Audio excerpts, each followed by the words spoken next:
बिस्मिल्लाहिर्रहमानिर्रहीम। अस्सलाम वालेकुम। विनस स्पोर्ट्स के साथ आपका मेज़बान शहजादा मोइन हाजिर है और हम अपने प्रोग्राम में क्रिकेट, हॉकी, फुटबॉल और दीगर खेलों पर बात करते हैं और इसके साथ कोशिश करते हैं जो खेल ग्रास रूट लेवल पर खेले जाएँ उसको अपने प्रोग्राम का हिस्सा बनाएं।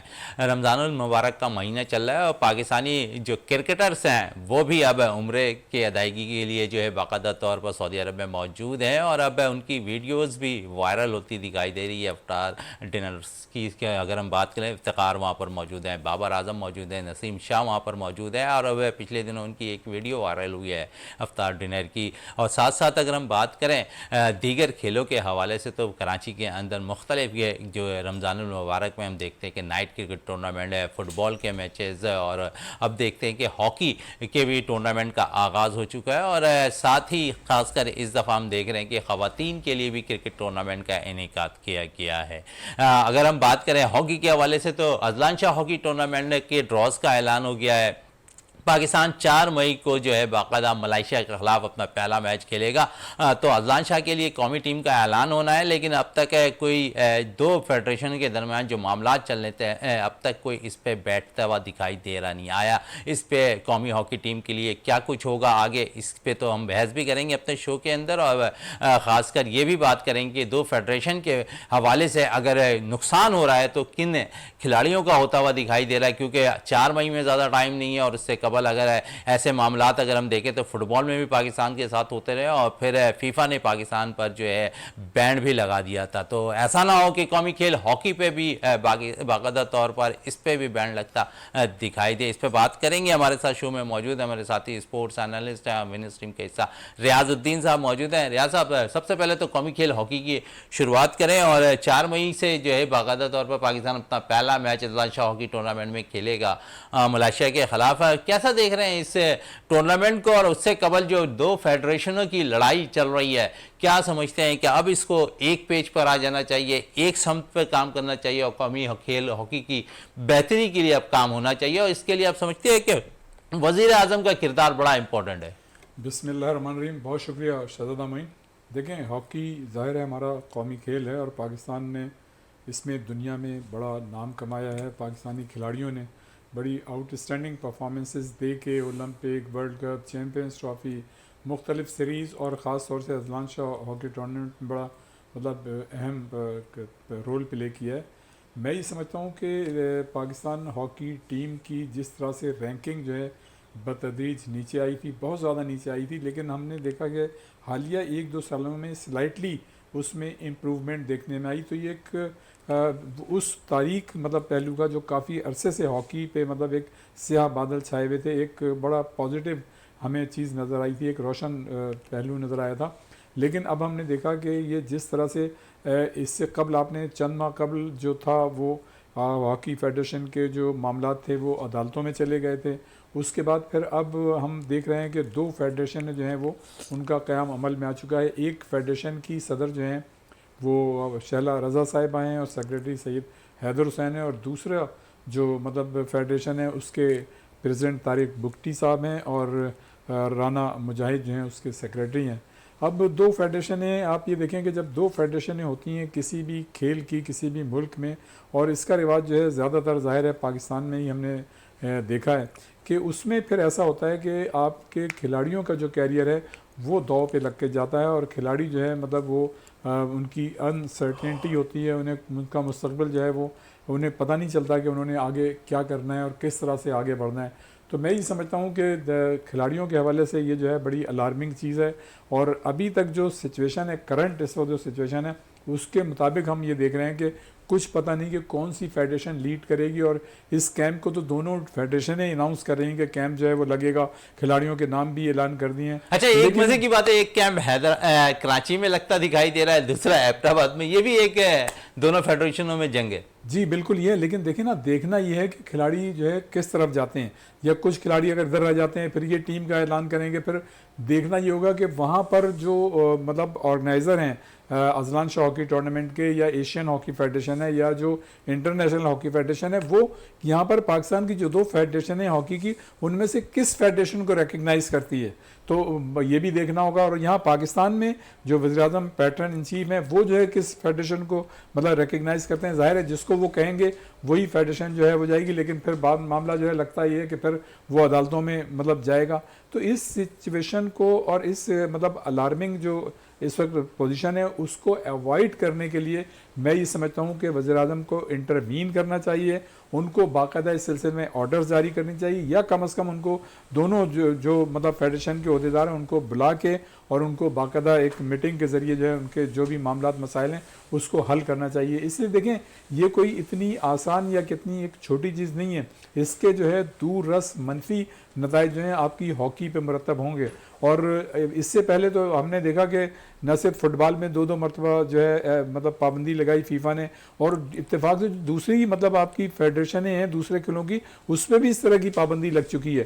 तो मतलब पाकिस्तान में एक ये रिवाज जो है चलता चला आ रहा है और इसको मैं समझता हूँ को अवॉइड करना चाहिए। और ये किसी भी तरह से आप इंटरनेशनली भी मतलब इसमें जो है आपकी जो इज़्ज़त है वो दाव पे लग जाती है कि भाई ये कैसा मतलब ये कि लोग हैं जो 2-2 फेडरेशनों को मतलब करते हैं। यानी इसका मतलब ये कि आपके यहाँ कोई सिस्टम नहीं है, कोई तरीक़ाकार नहीं है, कोई चेक एंड बैलेंस नहीं है, और जहाँ ये चीज़ें होती हैं वहाँ पे इस तरह की चीज़ें सामने आती हैं। लेकिन इसका नुकसान जो है ज़ाहिर है खिलाड़ियों को होता है। वो खिलाड़ी जो हमने इससे पहले भी देखा कि जब 2 फेडरेशनें दूसरे खेलों की थी तो उन फेडरेशन के जो खिलाड़ी थे वो बेचारे देखें हर खिलाड़ी का जो एक उम्र होती है और एक उसका प्राइम टाइम होता है किसी भी खिलाड़ी का 1 या 2 साल। अगर उन 1-2 सालों में मतलब ये फेडरेशन की चपकलिश चलती रहे तो खिलाड़ी तो मतलब कैरियर तबाह हो गया उसका। इसलिए कि कोई भी खिलाड़ी जो है कभी भी 8-8 10-10 साल तक एक्स्ट्रा ऑर्डिनरी परफॉर्मेंस नहीं देता।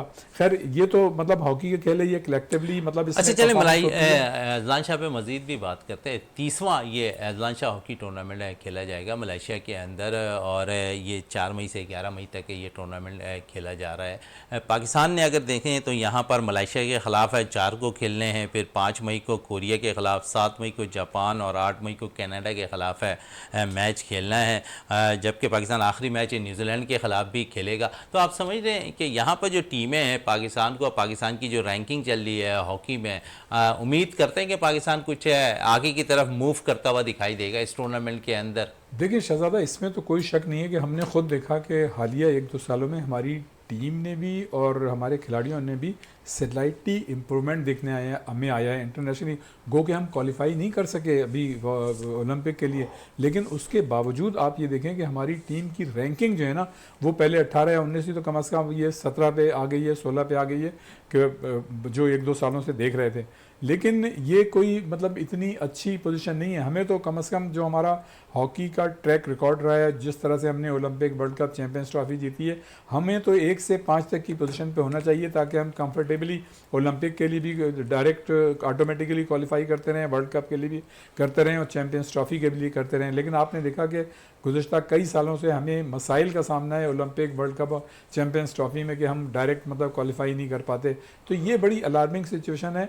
और जहाँ तक आपने ये बात की स्पेसिफिक के अजलान शाह में, जैसे न्यूजीलैंड से हमारा, कोरिया से, तो मैं समझता हूँ कि कोरिया है, जापान है हमारे पास, कनाडा है, न्यूजीलैंड, कोरिया तो बहुत मजबूत टीम है। बाकी अगर आप बात करते हैं जापान की या और दूसरी टीमों की तो वो उनसे आपकी फाइट अच्छी हो सकती है। मलेशिया की टीम अच्छी है, मलेशिया के खिलाफ आपके पहला मैच है, नो डाउट मलेशिया की टीम इस वक्त बहुत अच्छी है। और उन्होंने, मैं समझता हूँ जितनी भी एशियन टीमें हैं उनके मुकाबले में उसने बहुत जल्दी अपनी परफॉर्मेंस जो है टेक्निकली और टैक्टिकली उसको इम्प्रूव किया। और उनके खिलाड़ियों का स्टेमिना भी हमने देखा। ज़ाहिर है मतलब वहाँ जो कैंप्स वगैरह लगते हैं और वहाँ पे इस तरह की चीज़ें नहीं हैं जो हमारे यहाँ खिलाड़ियों के लिए मसाइल हैं जॉब्स के और मतलब कैरियर के।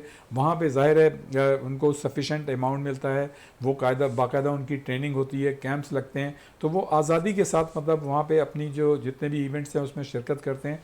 तो उनकी परफॉर्मेंस ज़ाहिर है मतलब एक्स्ट्रा ऑर्डिनरी रही है। और मलेशिया ने बहुत जल्दी इंप्रूव किया और मलेशिया भी आपको मुस्तकिल टफ टाइम देने लगी है। ये ज़रूर है कि गुज़श्ता 1 साल पहले जो हमारा मुकाबला हुआ था 8-9 महीने पहले एक इवेंट में, उसमें हमने जो है मलेशिया से एक मैच मेरे ख्याल से बराबर भी खेला था और एक में हमें फ़तह हासिल हुई थी।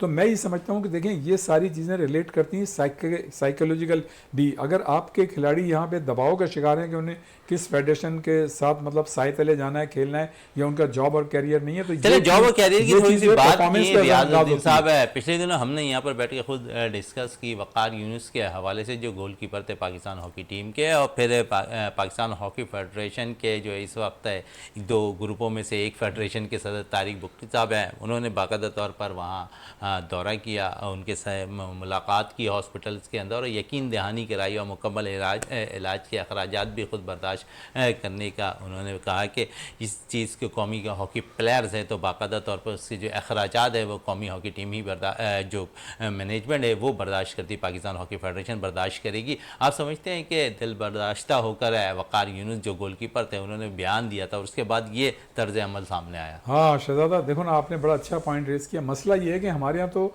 मतलब पहले तो खुद ओन नहीं करते हैं, और जब एक खिलाड़ी जो अपने मुल्क के लिए खेल रहा है, आपकी पाकिस्तान की टीम में है, और वो इंजर्ड हो गया या उसको मसाइल हो गए, तो उसको तो आपने पहले दिन से ऑन बोर्ड लेना है कि यार उसको मतलब इलाज कराएं, सारा सब कुछ कराएं। लेकिन जब ये चीज़ें जो है मीडिया में बहुत ज़्यादा हाईलाइट हुई और फिर खुद जब उसने ये बयान दिया तो फिर जो है मतलब ये कि हरकत में आए, वहाँ पे लोग हरकत में आए और गए, और तारिक बुखटी साहब गए, बहुत अच्छी बात है, अच्छा जेस्चर दिया। अगर पहले चले जाते और पहले कर लेते तो और ज़्यादा अच्छा होता, लेकिन ठीक है, देर आए दुरुस्त आए। कम अज़ कम एक ऐसा मतलब खेल जो कौमी खेल कहलाता है और उसके मतलब उस टीम ने दुनिया हॉकी में और दुनिया में आपको रोशनास कराया। उसकी टीम का अगर एक खिलाड़ी जो आउटस्टैंडिंग परफॉर्मर हो, वो भी अगर वो बीमार हो गया या उसको तकलीफ है तो उसको बर वक्त अगर इलाज हो जाता तो उससे तो बेहतर कोई चीज़ नहीं थी। लेकिन मसला ये है शहजादा कि यहाँ पे खुद मतलब हॉकी फेडरेशन के भी अपने मसाइल हैं। हमारे यहाँ सिस्टम नहीं है, प्लानिंग नहीं है, चेक एंड बैलेंस नहीं है, तो उसकी वजह से इस तरह के मसाइल पैदा होते हैं और उसका जो है खमियाजा जो है हमारे प्लेयर्स को भुगतना पड़ता है। जैसे कि आपने बताया गोलकीपर वक़ार यूनुस, तो मैं ये समझता हूँ कि अभी हमें बहुत इसमें काम करने की जरूरत है। हॉकी पे मजीद भी और भी बात करेंगे। इनफरादी तौर पर मैं समझता हूँ कि हम सब की इंडिविजुअल रिस्पॉन्सिबिलिटी है कि अब हमें समझदार हो जाना चाहिए, बड़ा दिल रखना चाहिए, और इस तरह की चीज़ें दो फेडरेशन और मतलब कुर्सी की जंग को खत्म होना चाहिए और कौमी खेल हॉकी की बेहतरी के लिए काम होना चाहिए। इकबाल मेमन साहब ने हमें स्टूडियो पे ज्वाइन कर लिया है, स्पोर्ट्स एनालिस्ट है। इकबाल साहब क्या कहेंगे, कौमी खेल हॉकी के हवाले से बात करें। अजलान शाह हॉकी टूर्नामेंट का आगाज़ होने वाला है, 4 मई को पाकिस्तान अपना पहला मैच है मलेशिया के ख़िलाफ़ खेलेगा। और अगर हम देखें तो क्योंकि यहाँ पर अगर हम देखें फेडरेशन की थोड़ी सी जंग चल रही है और कौन सदर कौन सेक्रेटरी होगा, लेकिन यहाँ पर नुकसान सरासर खिलाड़ियों को होता दिखाई दे रहा है। देखें, जब तक गेम्स में ज़्यादा पैसा नहीं था तो स्पोर्ट्स जो है वो बिट्स एंड पीसेस में भी जो है खिलाड़ी हार्ड वर्क करते थे, हॉकी के भी और क्रिकेट के भी। आप देख लें कि अगर 80s में हम वेस्ट इंडीज़ को देख लें तो अभी तक वेस्ट इंडीज़ में कोई स्पेशली टेस्ट क्रिकेट में इतना पैसा नहीं है, लेकिन ये कि उन्होंने डिक्लाइन किया। हमने हॉकी में और दूसरी गेम्स में डिक्लाइन किया।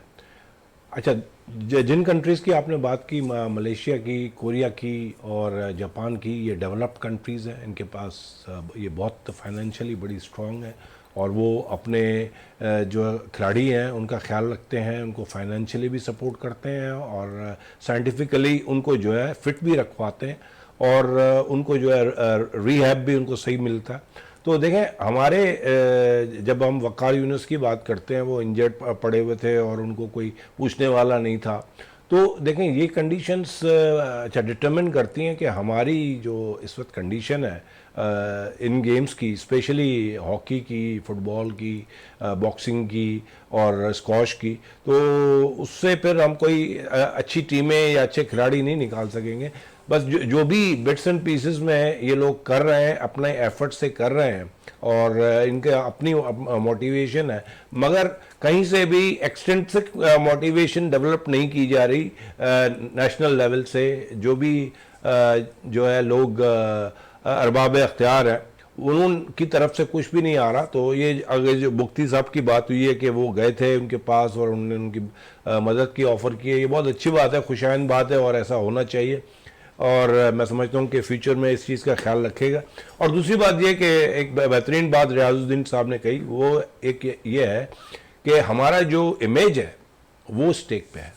जब ये चीज़ इंटरनेशनली ये चीज़ें नज़र आती हैं तो इसमें बड़ा मतलब हार जीत तो अपनी जगह, लेकिन ये कि एक मतलब कोफ्त होती है और बदनामी होती है और लोग क्या कहेंगे हमें। देखिए, गुर्बत अपनी जगह, फाइनेंशियल कंडीशन अपनी जगह, लेकिन हमारा इमेज जो है वो ख़राब नहीं होना चाहिए। और इस वजह से मैं समझता हूँ कि जो है हॉकी के जो भी अरबाब अख्तियार हैं उनको ये चीज़ समझनी चाहिए और ऐसी भी बात नहीं है कि वो इन चीज़ों पे नज़रसानी नहीं कर सकते। कंसिडरेशन होनी चाहिए हर खिलाड़ी के लिए जो आपके लिए नेशनल लेवल पे खेला हो और इंजर्ड हो गया और फिर जो है वो हॉस्पिटल में पड़ा है। तो ये बहुत अच्छी बात है कि वो मुफ्ती साहब गए, और दूसरे लोगों को भी जो है कंसिडर करना चाहिए कि भाई ये लोग जहाँ खेलते हैं आपके लिए। बिल्कुल। इकबाल साहब, रियाज भाई की तरफ आते हैं। रियाज भाई, नाइट हॉकी की बात चली थी थोड़ी सी। मेहताब चावला, तीसरा मेहताब चावला टूर्नामेंट जो है हॉकी का आज सलाउद्दीन हॉकी एकेडमी में जारी है। क्या कहेंगे इस टूर्नामेंट के हवाले से? नाइट मैचेस में पहले हम देखते थे सिर्फ क्रिकेट पे फोकस रहा करता था, अब हॉकी में भी बड़ी चार्मिंग आ गई, बड़े बड़े टूर्नामेंट्स हो रहे हैं। हाँ, नहीं देखें, अच्छी बात है। और जो हम हमेशा से ही बात करते हैं कि हमारा कौमी खेल जो हॉकी है उसको मतलब नेगलेक्ट किया गया है, हर सतह पे उसको नेगलेक्ट किया गया है। तो अगर इस तरह के मुकाबले किसी भी वक्त और किसी भी मौके पे अगर हो रहे हैं तो अल्टीमेटली ये एक पॉजिटिव एक्टिविटी, और इसका फ़ायदा जो है ग्रेजुअली जो है हमारे नौजवानों को होगा, और फिर उससे बढ़ के हॉकी को होगा मजमूई तौर पे। लेकिन नौजवानों से हटकर अगर इस टूर्नामेंट को देखें तो वेटरन सतह पर ये टूर्नामेंट खेला जा रहा है, और जिसमें कल भी हमने देखा कि एनटी का मुकाबला था पाकिस्तान वाइट्स से, वेटरन से, जहां पाकिस्तान वाइट्स वेटरन ने जो है कामयाबी हासिल की है, जहां बड़े प्लेयर्स से पाकिस्तानी टीम के खेलते दिखाई दिए। नहीं, एक अच्छी बात है। देखें, जो आपने वेटरन की बात करें वो भी तो माजी के नौजवान हैं, और फिर जब वो मैदान में चले जाते हैं वेटरन होते हुए तो फिर उनमें भी एक जवानी की हुमक और जज्बा जो है ताज़ा हो जाता है। तो ये तो बुनियादी तौर पे चीज़ ही मतलब अच्छी है। देखें, ग्राउंड में कोई भी एज हो, अगर आप जाते हैं तो उसका पॉजिटिव ही इम्पैक्ट आता है, उसका नेगेटिव नहीं आ सकता।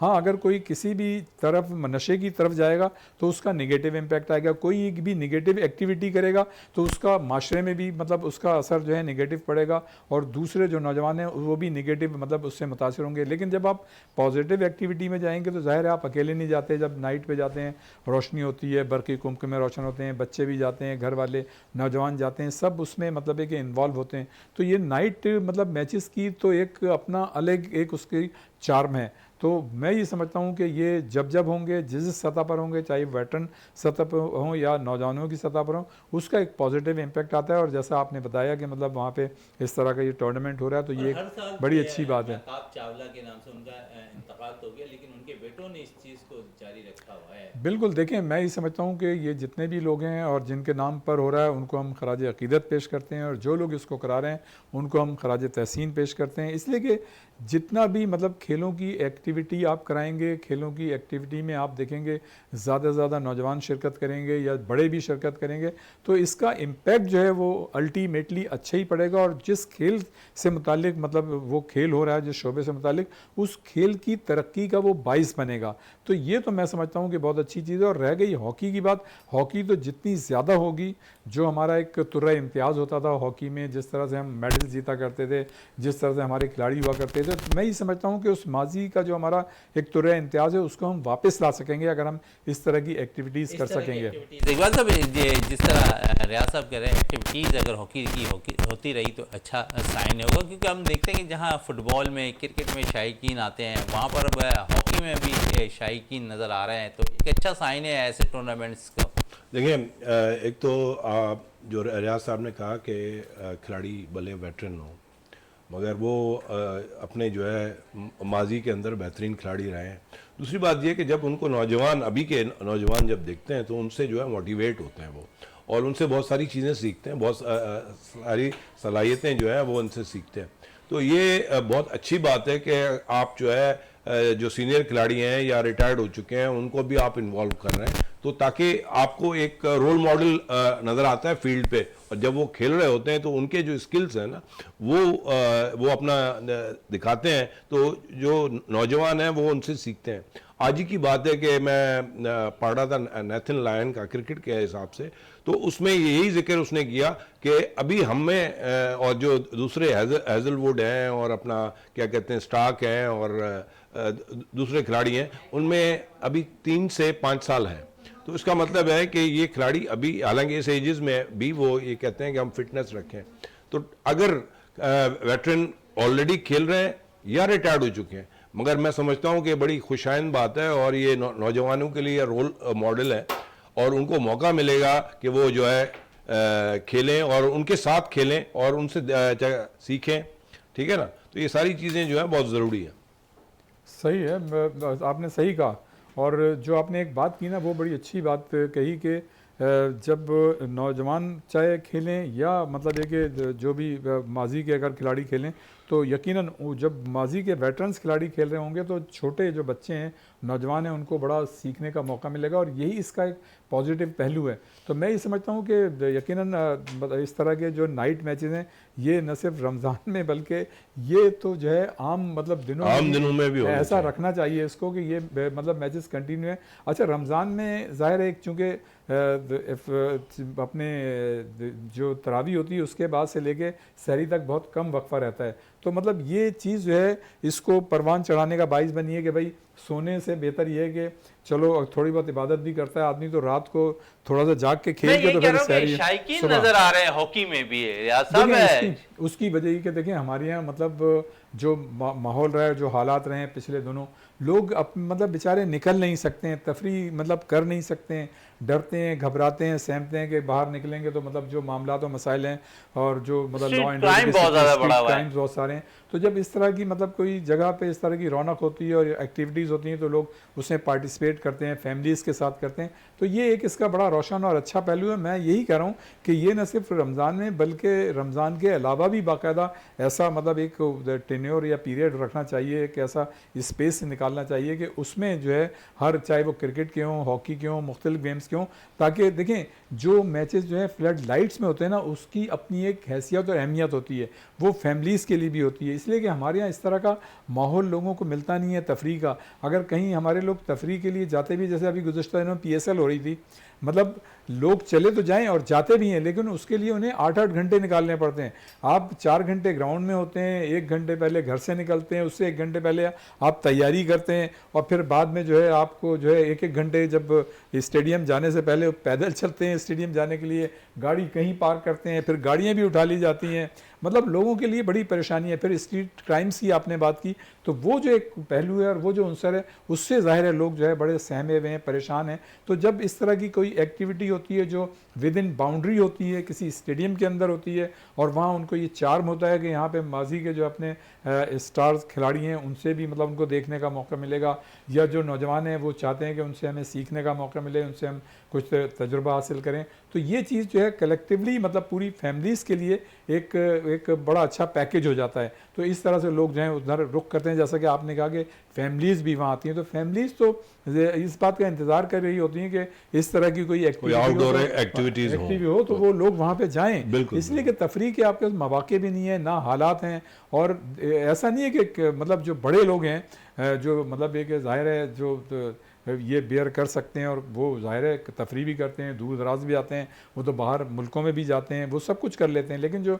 मीडियोकर हैं और जो बेचारे गरीब लोग हैं उनके लिए तो है ही नहीं। चलें, ये तो हो गई हॉकी की बात। थोड़ी सी बात अब वापस है क्रिकेट की तरफ आते हैं। उम्रे की अदायगी के बाद अब मुख्तलिफ क्रिकेटर्स जो है पाकिस्तान पहुँच गए। बाबर आजम है, इफ्तिखार अहमद और दीगर, नसीम शाह, दीगर क्रिकेटर्स है पिछले दिनों सऊदी अरब में उम्रे की अदायगी के लिए गए थे, और फिर अफ्तार और डिनर जो किया उन्होंने भी, सोशल मीडिया पे भी उनकी वीडियो वायरल हुई है। क्या कहेंगे इन खिलाड़ियों के हवाले से? देखें, सबसे पहले तो ये है कि रमज़ान में उम्रे की सादत हासिल करना किसी भी मुसलमान के लिए बहुत बड़ी सादत होती है। इसके लिए हम उनको उम्रे की मुबारकबाद देते हैं और दुआ करते हैं कि हम सब अल्लाह ताला हमें भी उम्रे पे ले जाए और ज़ियारत कराए।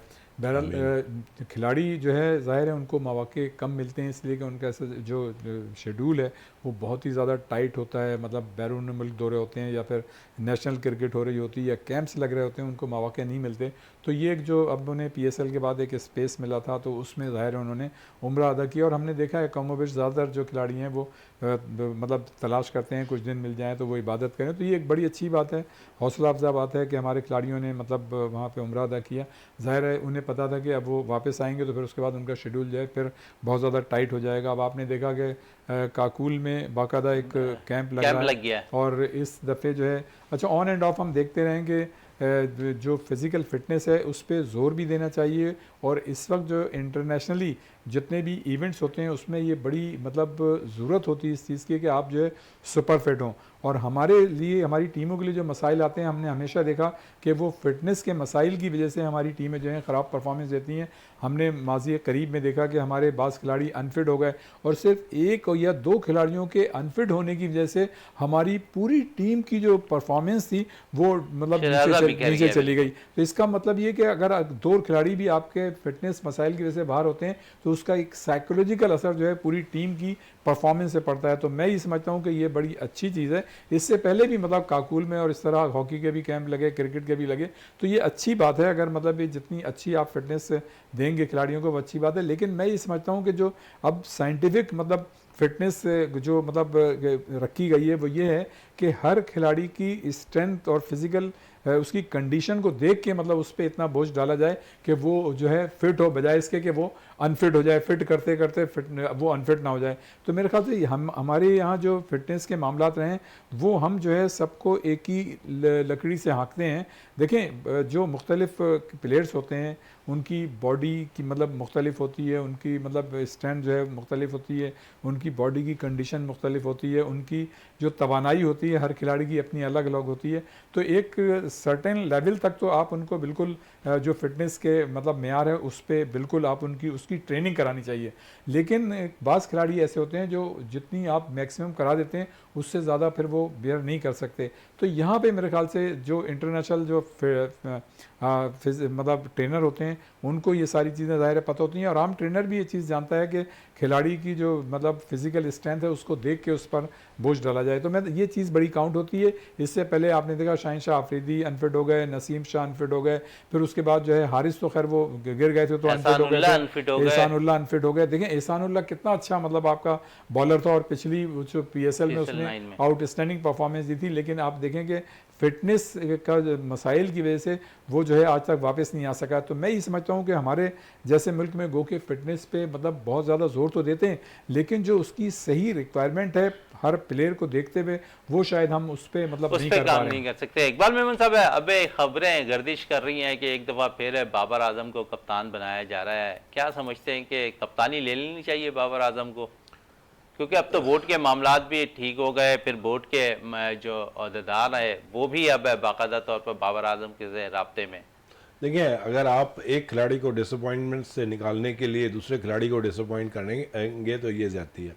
अब आपने एक डिसीजन ले लिया तो उसको जो है आप इंडोर्स करें। वो भले वो पिछली जो है अरबाब अख्तियार जो थे उन्होंने किया था, और बल्कि डिसीजन तो बाबर ने खुद ने किया था, मगर he was cornered to do it. तो देखें शाहीन शाह को जब आपने दिया भी है और उन्होंने आखिरी मैच जीता भी था, तो मैं समझता हूँ कि उनको मौका देना चाहिए और उनको कंटिन्यू करना चाहिए। लेकिन अगर आप वो बाबर को दोबारा लेके आते हैं इसी परफॉर्मेंस पे और कल को जो है वो फिर ODI के लिए और टेस्ट क्रिकेट के लिए भी उसको दोबारा रखते हैं, तो फिर ये जो है ना एक जुम्बिश हो जाएगी और ये हर खिलाड़ी जो है डिसअपॉइंट होगा। तो मैं समझता हूँ कि अभी इनको जो है डिसीजन एकदम नहीं करना चाहिए। न्यूजीलैंड की जब वो आ रही है टीम उसके खिलाफ शाहीन शाह को जो है मौका दें और वो जो है अपना परफॉर्मेंस करके दिखाए। और देखें वो अपने होम ग्राउंड पे भी खेल रहा है, ठीक है, उसका PSL जो है थोड़ा डिसअपॉइंटिंग था लेकिन उसकी भी वजूहत हैं काफ़ी।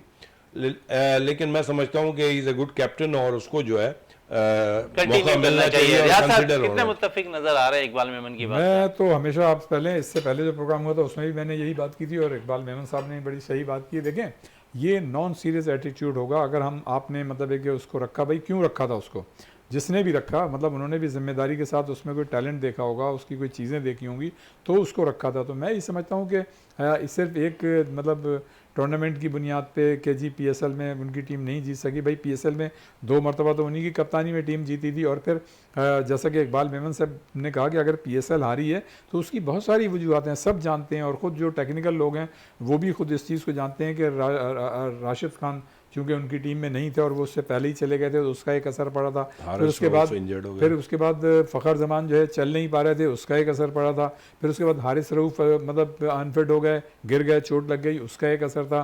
फिर ये कि आपका कॉम्बिनेशन जब मुतासिर हुआ तो उससे वो ज़ाहिर है साइकोलॉजिकली टीम की परफॉर्मेंस वो नहीं रही।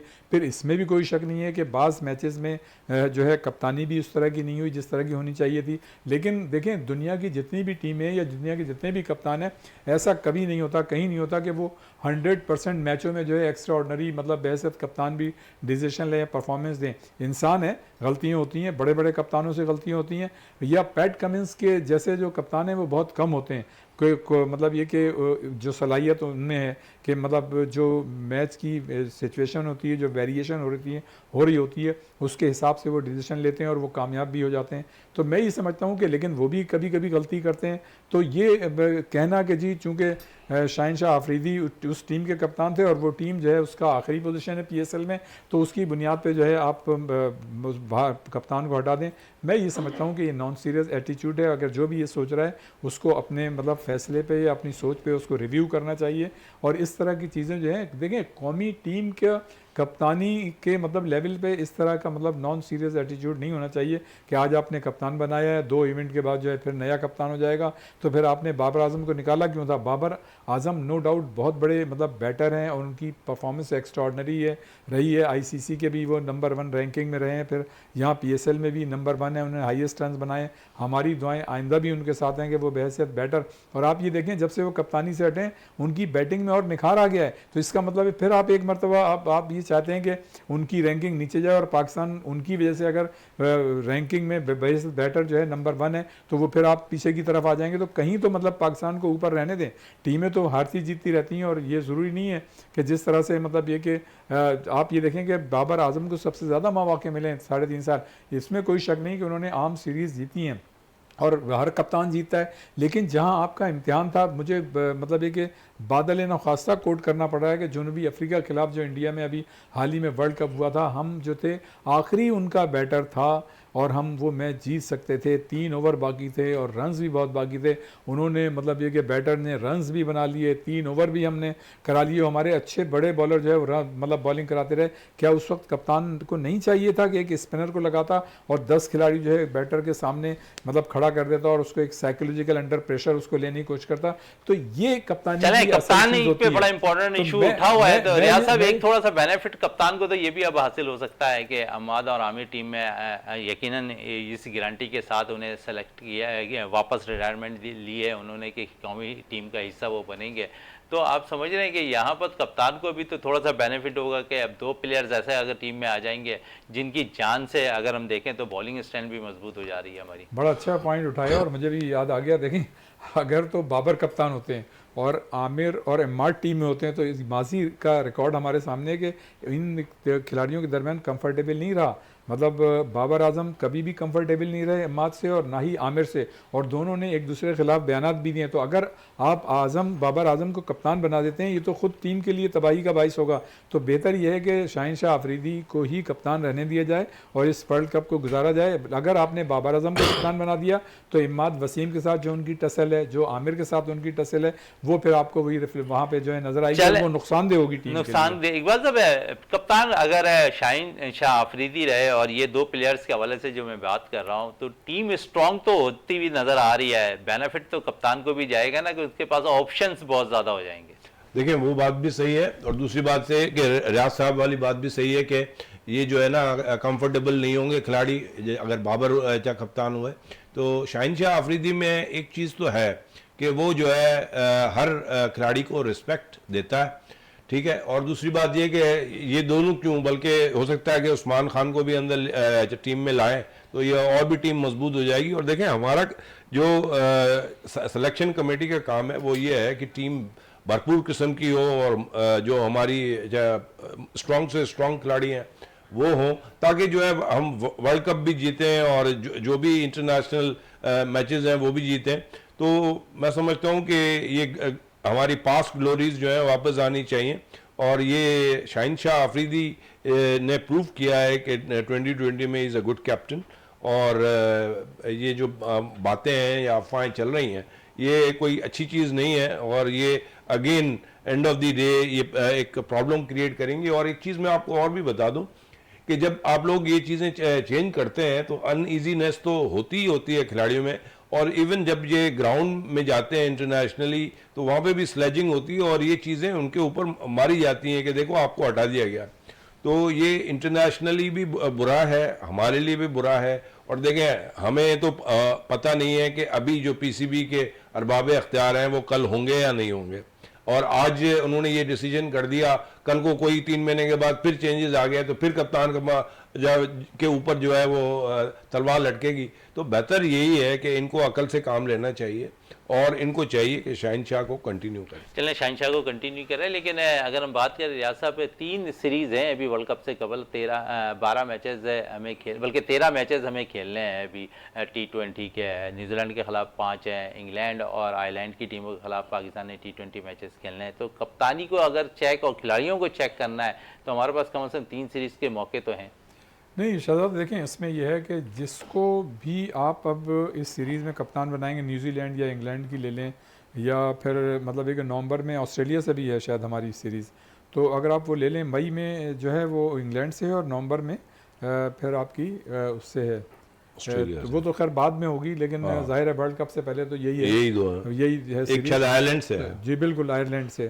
तो कहने का मकसद ये है कि देखें, मैं ये समझता हूँ कि जिसको आपने वर्ल्ड कप में कप्तान कंटिन्यू रखना है तो उसको ही बस आप कप्तान बनाएं और वो कंटिन्यू करें वर्ल्ड कप तक के लिए।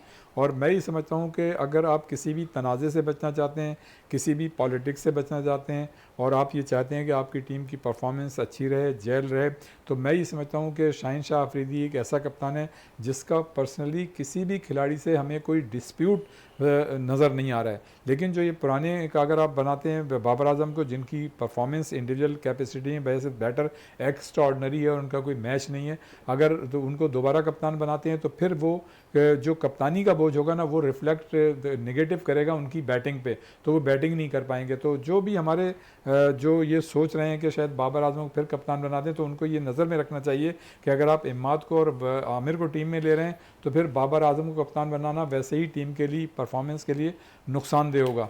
और फिर मतलब ये कि लेकिन अब तो बहुत सी बातें आ रही हैं मात के हवाले से भी कि उन्हें भी कोई टीम के अंदर कोई कैप्टनशिप, वाइस कैप्टनशिप भी मिलने जा रही है। तो वो तो देखें, अगर तो बाबर आजम और उनके जो देरीना इख्तलाफात हैं अगर वो ख़त्म हो जाते हैं तो वो एक अलग बात है कि उनको वाइस कप्तान, हाँ शाहिन शाह अफरीदी के साथ तो वाइस कप्तान वो सूट करते हैं, लेकिन अगर बाबर आजम के साथ उनको वाइस कप्तान बनाया जाएगा तो मेरे ख्याल से फिर वो चपकलिश जो उनकी देरीना मतलब है। इसी तरह देखें ना, आमिर के साथ भी उनका प्रॉब्लम है। जब कोई ऐसा खिलाड़ी जब वो कप्तान हो जाता है और जिसके खिलाड़ियों के साथ डिस्प्यूट होते हैं तो जाहिर है वो तो डायरेक्ट फिर इन्वॉल्व होता है ना, इंस्ट्रक्शन देता है अपने खिलाड़ियों को, तो वो फिर मेरे समझता हूँ कि टीम की जो मजमूई परफॉर्मेंस है उसके लिए वो नुकसानदेह साबित हो सकता है। तो सिलेक्टर्स को मैं समझता हूँ कि पाकिस्तान क्रिकेट बोर्ड को भी इस तरफ तवज्जो देनी चाहिए, और सिर्फ ये कहना कि जी चूँकि शाहिन शाह अफरीदी ने मतलब ये कि वर्ल्ड कप में परफॉर्मेंस नहीं दी या नहीं दी, तो ये चीज़ें तो देखें चलती रहती हैं, लेकिन जब टीम में सीनियर खिलाड़ी होते हैं और मतलब एक अच्छा मतलब टीम के खिलाड़ियों के दरमियान हम मांगी होती है और कप्तान से किसी भी खिलाड़ी का डायरेक्ट कोई मसला नहीं होता, तो फिर टीम जो है मतलब उनके मशवरों से अच्छी परफॉर्मेंस देने के काबिल हो जाती है। लेकिन अगर कप्तान ऐसा होगा जिसका 2-3 जो टीम के खिलाड़ी हैं उनसे कोई डिस्प्यूट होगा तो वो परफॉर्मेंस पे जो आप देना चाहते हैं वो नहीं निकल सकेगी, और फ़ायदे के बजाय कप्तान तो आप बना देंगे मतलब ये देखते हुए कि जी इसकी परफॉर्मेंस एक्स्ट्रा ऑर्डनरी है, और इसमें भी कोई शक नहीं है कि टीम का कप्तान जो है वो एक्स्ट्रा ऑर्डनरी परफॉर्मर होना चाहिए। लेकिन ये कि आपको जो है अपनी जो इन्वायरमेंट है, जो कंडीशन है, जो पाकिस्तान की टीम की जो इस वक्त कंडीशन है उसको मद्देनज़र रख के आपको फैसला करना चाहिए। तो वो मैं समझता हूँ कि टीम के लिए ज़्यादा बेहतर होगा, बजाय इसके कि आप जज्बात में आके अगर आप ये फैसला कर लें कि बाबर आजम को बना दें और फिर मसाइल वहीं रहेंगे। एक तो उनकी बैटिंग मुतासिर होगी, दूसरे जो अम्माद और आमिर को अगर आप टीम में ले रहे हैं उनके साथ जो मसला है वो टीम फिर परफॉर्मेंस नहीं दे सकेगी, फिर परफॉर्मेंस नहीं दे सकेगी। लेकिन आमिर के आने से कितना फ़ायदा होगा पाकिस्तानी टीम को? देखिए, आमिर का गायल और स्किल्स जो है ना वो तो अनमैचेबल है, और जो मतलब है कि जिस लाइनल लेंथ पे वो बॉल को मूव कराता है इज़ वेरी डेंजरस। ठीक है ना, हो सकता है कि उसकी स्पीड वो ना रही हो जो पहले थी, लेकिन ये कि अभी भी वो 140 तक जाता है, और उसके पास जो गायल है ना वो मैं नहीं समझता कि किसी भी खिलाड़ी के पास है। हाँ, शाहिन शाह उससे मैच कर सकते हैं, और बाकी जो मज़ीद स्पीड के लिए है तो वो हारिस रऊफ़ है, लेकिन मैं समझता हूँ कि ये एक बैटरी ऑफ फास्ट बॉलर्स आपके पास होंगे। देखिए आपके साथ है शाहीन होंगे, नसीम होंगे, आमिर होंगे, हारिस होंगे, या जमान कोई एक अच्छा बॉलर निकल कर आया, मोहम्मद अली अच्छा बॉलर निकल कर आया है, तो बॉलिंग स्ट्रेंथ तो पाकिस्तान की मजबूत हो जाएगी, फास्ट बॉलिंग बहुत ज़बरदस्त हो जाएगी। और देखिए, मैं आपको ये बताऊँ कि ICC के जो चैम्पियंस ट्रॉफी थी 2019 में, और स्पेशली क्रूशियल टाइम पे जो आमिर ने विकेट ली, हालांकि पूरे टूर्नामेंट में वो थोड़े बहुत लेते रहे, उसमें हसन अली भी थे, उन्होंने भी काफ़ी जो है विकेटें ली, लेकिन ये कि एक चीज़ है कि बड़ी क्रूशियल टाइम पे उन्होंने विकेटें ली। ये वही क्रेडिट जाता है मोहम्मद आमिर को जो वसीम अकरम को 92 के वर्ल्ड कप में जाता है कि क्रूशियल विकेटें उसने लेके दी और उनकी जो है कमर तोड़ दी। तो मैं समझता हूँ, और इस वक्त भी आप देखें कि जो वो बॉलिंग करा रहे हैं वो बेहतरीन बॉलिंग करा रहे हैं और उसमें वही काट नज़र आ रही है जो पहले थी। तो मैं समझता हूँ कि बेहतरीन मौका है। कंटिन्यू करें, मैं आपकी बात को आगे बढ़ाऊंगा। हाँ, तो ये है कि मैं समझता हूँ कि इनको मौका मिलना चाहिए और इनके साथ ज्यादती भी बहुत पहले हुई है, तो ये एक जो है पीसीबी कंपनसेट करेगी इनको जो भी इनके साथ माजी में ज्यादती हुई है। अच्छा, दूसरी बात ये कि मैं ये भी कहूँगा कि देखें, आपने जब वर्ल्ड कप जो पिछला हुआ था इंडिया में, उसमें आपने एक हेस्टी डिसीजन किया, एक पैनिकी डिसीजन किया, कराया तो आपने बाबर से, लेकिन ये कि वो उसको आपने कॉर्नर कर दिया और जो अपना जो मलबा था सिलेक्शन का वो बाबर के ऊपर डाल दिया और उन्होंने हेस्टीली जो है वो डिसीजन करके जो है विड्रॉ किया एज ए कैप्टन। जो पहली बात है वो भी गलत था। उस वक्त भी अरबाब अख्तियार को चाहिए था कि बाबर को वापस लेके आते, लेकिन जब आपने उस वक्त ये डिसीजन नहीं लिया, उसको कंसिडर नहीं किया और उस आपने शाहिन शाह को कप्तान बना दिया, तो फिर मैं समझता हूं कि जो है दोबारा पैनिक डिसीजन जो है वो फिर पैनिक ही क्रिएट करेगा पूरी टीम में और अनईजीनेस रहेगी। ये अच्छी चीज़ नहीं। जी रियाज साहब। हाँ, मैं ये कह रहा था कि मैं बिल्कुल इकबाल मेमन साहब की बात को आगे बढ़ाऊंगा जो उन्होंने रेफरेंस दिया 2017 की आईसीसी चैंपियंस ट्रॉफी थी, लंदन के ओवल ग्राउंड पे वो मैच हो रहा था, पूरा स्टेडियम वहाँ खचाखच भरा हुआ था। इत्तेफाक से मैं भी वहाँ मीडिया बॉक्स में मौजूद था और वो जो परफॉर्मेंस थी, जाहिर है मतलब फ़खर जमान की भी उसमें बड़ी एक्स्ट्राऑर्डिनरी परफॉर्मेंस थी, हसन ने भी दी थी, और जो स्पेल अपने आमिर ने कराया था, मैं ये समझता हूँ कि मैंने अब तक उससे अच्छी गेंदें नहीं देखी। अच्छा, वो बाद में जो सिचुएशन हुई, बहरहाल इनको मतलब सज़ा हुई, अलग होना पड़ा और फिर ये दोबारा मतलब इनको वापस लाया गया, तो यकीनन बीच में जो एक गैप पड़ा उसकी वजह से इसकी आमिर की परफॉर्मेंस तो थोड़ी सी मतलब डिक्लाइन हुई, लेकिन बहुत जल्दी जो है वो इसके असरात तो खैर होते हैं जब आप बीच में मतलब 1-2 साल नहीं खेलते हैं और आप इस तरह की कैफियत में रहते हैं तो परफॉर्मेंस तो मुतासर होती है। लेकिन अब आमिर जो है मतलब उसकी जो एक्सपर्टीज़ हैं, उसका जो एक्सपोजर है, उसका जो एक्सपीरियंस है, उसके हम असर जितने भी बॉलर्स हैं उनमें सबसे ज़्यादा बेहतरीन है। और सबसे अच्छी बात यह है कि उसने दुनिया के जो बड़े बड़े बैटर्स हैं उनको परेशान किया और वो उसकी अच्छी बॉलिंग की तारीफ़ करते हैं, तो जो उसके मतलब जो एक क्रेडिबिलिटी बन गई है और उसकी मतलब गेंदों का जो बैटर्स जो हैं उन पर जो हवा बन गया पूरी दुनिया के, ख़ासतौर से इंडिया के, इंग्लैंड के, तो वो जो है साइकोलॉजिकल मतलब उन पर एक इफ़ेक्ट डालता है और वो बैकफुट पे चले जाते हैं, ख़ासतौर से आमिर की बॉलिंग पे। अच्छा, अब आमिर की जो मतलब एज भी थोड़ी सी ज़्यादा हो रही है, लेकिन अगर 4 मतलब एक ओवर्स की जो क्रिकेट है, जैसे कि T20 क्रिकेट है, तो मैं ये समझता हूँ कि आमिर अगर पूरी तरह से फिट होते हैं, तवाना होते हैं और उनका मतलब ये कि एक्सपीरियंस जो उनके साथ है और वो जो 4 ओवर मतलब किसी भी टीम के खिलाफ वो कराएंगे, वो मैं समझता हूँ कि वो सबसे ज़्यादा मतलब अहमियत का हामिल होगा। और वो जो 4 ओवर तो आप समझते हैं कि आमिर को सिर्फ T20 क्रिकेट की हद तक रखना चाहिए? जी बिल्कुल, देखें उनका जो एक्सपीरियंस है और जो मतलब 1-2-3 साल वो क्रिकेट नहीं खेल सके, उसकी वजह से जो उनकी क्रिकेट मुतासिर हुई, और फास्ट बॉलर की जो ग्राउंड में खेलने की जो एज होती है ना इंटरनेशनली, वो होती भी इतनी ज़्यादा नहीं है। तो मैं ये समझता हूँ कि आमिर जैसे बॉलर को तो हमें इस्तेमाल ही मतलब T20 में करना चाहिए कि उनसे फ़ायदा लेना चाहिए उनके एक्सपीरियंस का, और उन 4 ओवर्स में जो अपनी मतलब जो परफॉर्मेंस देंगे, वो उस तजुर्बे का जब वो निचोड़ शामिल होगा तो दुनिया का कोई भी बैटर जो है उनके सामने टिक नहीं सकेगा। हमने अभी हाल ही में जो PSL हुई है और उनकी बॉलिंग की जो कार्ड देखी है, गो कि जिस तरह से मतलब नंबर ऑफ विकेट्स तो उसामा ने ज़्यादा लिए हैं या मोहम्मद अली ने लिए हैं, लेकिन जिस तरह से उन्होंने बैटर्स को परेशान किया है, वो मैं समझता हूँ वो क्वालिटी जो है हमें मैं ये तो नहीं कहूँगा कि उसामा में या उसमें मोहम्मद अली नज़र नहीं आई, लेकिन जो उन्होंने मतलब बॉलिंग कराई है वो एक्स्ट्राऑर्डिनरी है और उनके मतलब इस एक्सपीरियंस से हमको जो है फ़ायदा उठाना चाहिए। और यही वो वक्त है जब आमिर जो है मैं समझता हूँ कि पाकिस्तान के लिए एक अच्छी परफॉर्मेंस पाकिस्तान के लिए अच्छा परफॉर्मेंस दे सकते हैं। रियाजुद्दीन इकबाल साहब कह रहे हैं कि मोहम्मद आमिर टीम में अगर आ जाते हैं उन्हें, तो फिर T20 क्रिकेट की हद तक उन्हें रखा जाए और ताकि पाकिस्तान की बॉलिंग अटैक T20 में मजीद मजबूत होती हुई दिखाई दे। इकबाल साहब आपका शुक्रिया, रियाज साहब आपका शुक्रिया। प्रोग्राम का अख्ताम करते हैं इस दुआ के साथ कि पाकिस्तान में खेल और खिलाड़ी तरक्की करते रहें और पाकिस्तान का सबसे लाली परचम दुनिया भर में रोशन रहे। इसी के साथ अपने मेज़बान शहजादा मोइन को इजाज़त दें। पाकिस्तान जिंदाबाद।